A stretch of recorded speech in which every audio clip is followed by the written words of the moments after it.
تستمع الجمعية العامة الآن إلى كلمة. The Assembly will hear an address by Mr. Zoran Zaev, President of the Government of the Republic of North Macedonia.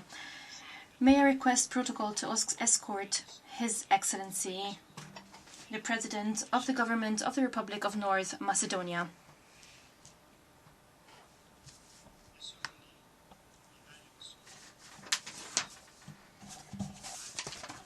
I welcome His Excellency, President of the Government of the Republic of North Macedonia, and ask him to address the General Assembly.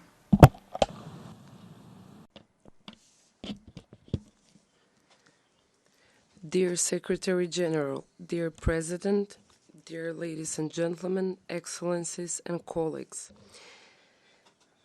my country has been member of the United Nations since 1993, yet today it is for the first time that I am addressing you as the representative of the Republic of North Macedonia.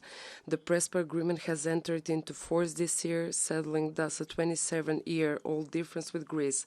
The bilateral difference has serious negative implications both in the regional and in the multilateral settings, becoming regretfully infamous as a difficult and irresolvable problem. However, today we can see nothing but benefits from settling the difference. We finally have a complete identity profile at the UN. The name of our country, Republic of North Macedonia, is followed by the name of our Macedonian language, while the nationality section reads Macedonian/citizen of the Republic of North Macedonia. Now we have exceptionally good relations with Greece. Our bilateral cooperation has advanced. We have thus contributed to the regional stability and to encouraging the Western Balkans development. The Prespa Agreement, along with the Treaty of Friendship with Bulgaria, has accelerated our NATO integration and has helped eliminate the greatest obstacles on the way to the EU accession. Here, I should like to underscore our appreciation to the UN for our support throughout the settlement process, embodied in the 20-year dedicated and unselfish work and effects by the personal envoy of UN Secretary General Matthew Nimitz, who worked closely with us to find a resolution. We believe that the Prespa Agreement is a demonstration of the power of diplomacy and dialogue. It is an instrumental example for the settlement of many other open issues.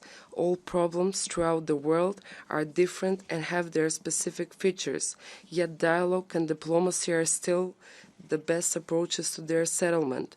As leaders of our countries, we owe it to our citizens to work on the resolution of problems, to maintain the peace, and to create contributions for development and better life for all. To address this important body at the time when it is of great importance to reunite in confronting the present and emerging challenges and to recommit to our common values: peace, democracy, human rights, the rule of law, and sustainable development. The world is at the crossroad, and therefore we are in need of stronger United Nations to stand for and deliver for all, and leave no one behind.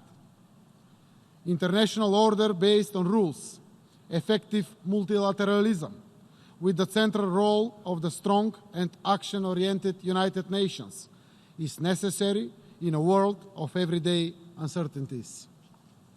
Responsible governance, whether at home or in international organizations, requires new skills, multifaceted and diverse, but also bold approaches and solutions established on the strong observance of the principles and norms we agreed upon. The world continues to struggle with phenomena that transcend borders, which are evidently out of the zone of our individual controls. This August, for the first time in its history, Iceland lost a glacier to climate change. A bronze plaque was placed on a rock in Iceland to commemorate a once seemingly eternal glacier and its vanishing as a result of global warming. This should be a global warning for all of us. Early this week, we discussed that it's urgent to fully implement our commitments to mitigate climate change. The Climate Summit, organized by the Secretary General under the motto, "A race we can win." A race we must win, has provided us with the opportunity to reaffirm our commitment to the Paris Agreement, to raise our ambitions, to recognize the impact of climate change on the security and stability in the world and its devastating consequences for human beings. It also provided an opportunity to mobilize energy of different stakeholders in the climate change arena and recognize that our undertaking is of global nature. But what we all do at home is crucial for the success. Therefore, the nationally determined contributions are key to accelerate climate action. The Republic of North Macedonia increased national contributions to the Paris Agreement, which have been incorporated as target in national laws and policies. On a related issue, we have also debated and implemented the 2030 Agenda and its Sustainable Development Goals, which are essential for genuine changes and sustainable future for all. Elimination of poverty, inequalities, negative impact of climate change, and environmental degradations, and all other important goals and targets, all cross-cutting and intervened, provide vast opportunity for countries and international organizations to act and secure their implementation by 2030. The government of North Macedonia is fully committed to implementation of the Agenda 2030 and works on the integration of SDGs into national strategic documents and local plans. Mr. President, the Secretary General's report on the work of the organizations presents the state of affairs in the world and the United Nations efforts in that context. It provides a clear picture of the successes and failures, of the priority concerns and the way forward.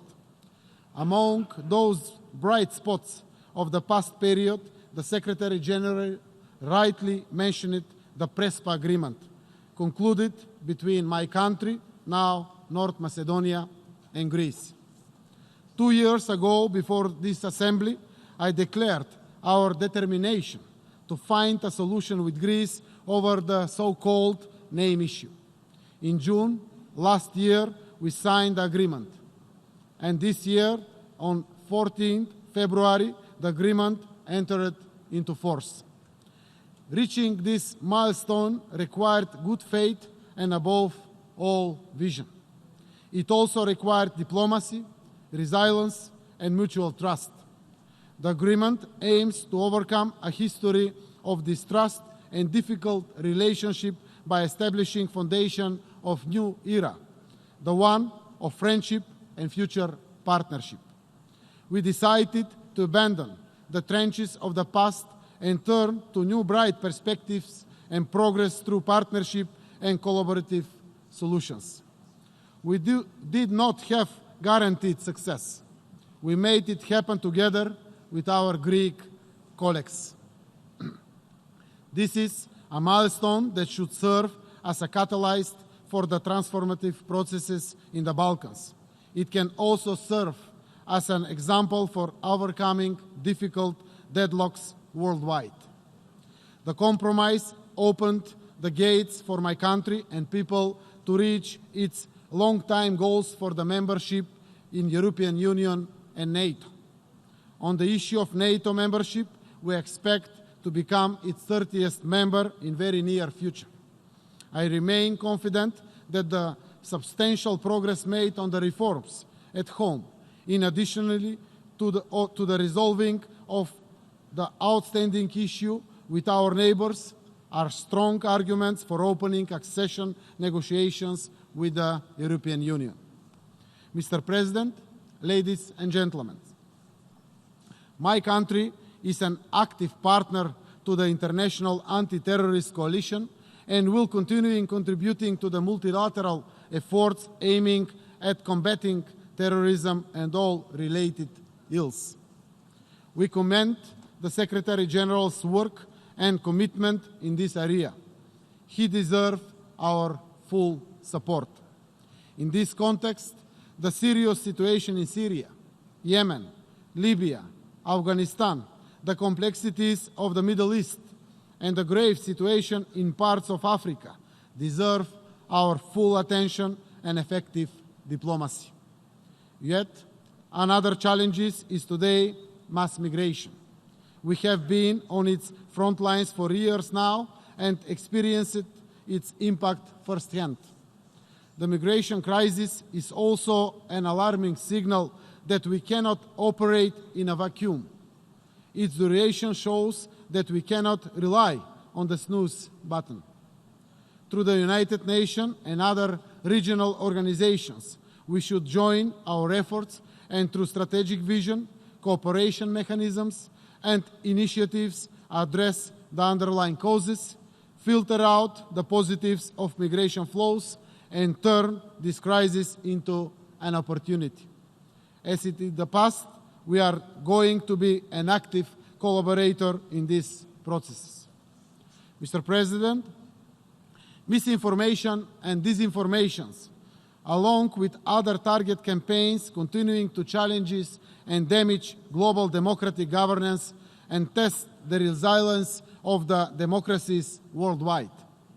Hybrid threats are a danger for the future of our democracies. We need to pool resources, streamline joint efforts, and apply multi-stakeholders approach to combat these challenges. We should also build on some of the few examples or dealing with these challenges. Promotion and protection of human rights, democracy, and the rule of law remain one of the core pillars of United Nations values and action.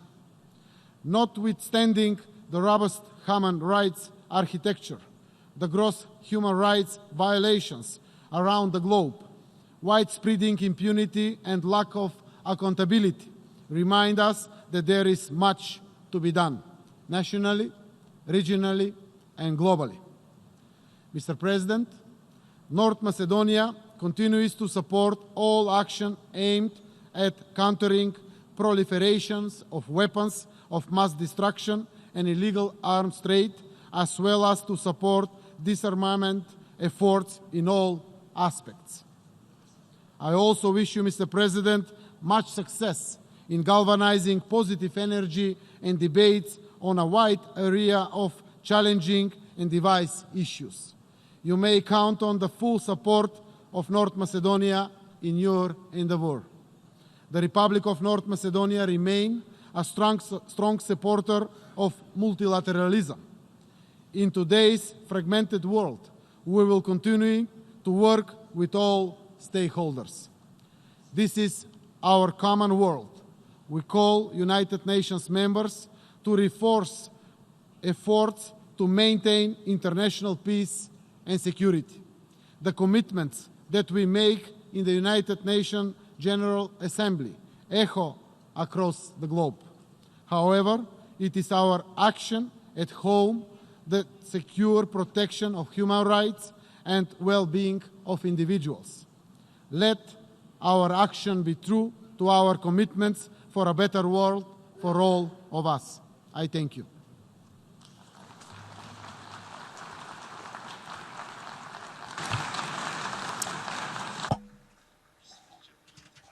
On behalf of the General Assembly, I wish to thank His Excellency, President of the Government of the Republic of North Macedonia, for the statement just made. May I request the protocol to escort His Excellency.